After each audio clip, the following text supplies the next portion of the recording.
The city, 6, 7, 8 years ago had 75 city-owned properties that they owned. You fast forward to today, they own 1,200, and they're still taking more. 2007 was when we got the first glimpse that things were going south. 2008, it became much more serious. Now we're starting to see things creep back, but there are still some neighborhoods where the devastation has been huge. It's always been kind of rough in the area. You always had it border up houses or houses that sat vacant for a number of years or whatnot.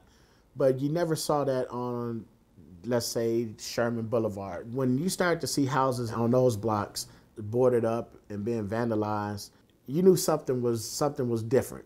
It wasn't just your area. It was areas that you looked at too as pretty much well-to-do. We've lost approximately nearly $4 billion in value from 2009 to today, which gives you a perspective that's nearly 18 to 20% the value of the city.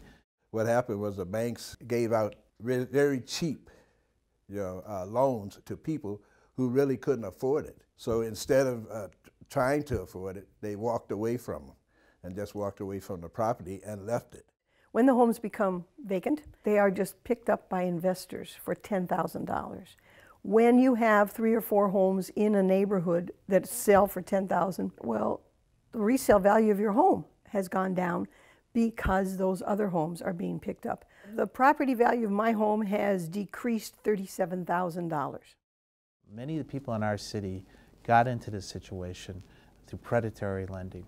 It was people taking advantage of the people who were not financially sophisticated, and they put themselves in terrible harm. The banks, in my humble opinion, got away with murder. The next wave was unemployment driven. People just literally couldn't even keep up with a good loan because jobs weren't there. Now we're in the place where those properties that have gone through the high risk categories are falling to the city more and more and more. We're what I would call owner of last resort. If a property is foreclosed, certainly we are foreclosing on it because they haven't paid the property taxes. But that also drives down the property values in other parts of that neighborhood. Right now the city owns 1,200 homes. There's probably between 3,000 and 4,000 vacant properties in the city of Milwaukee.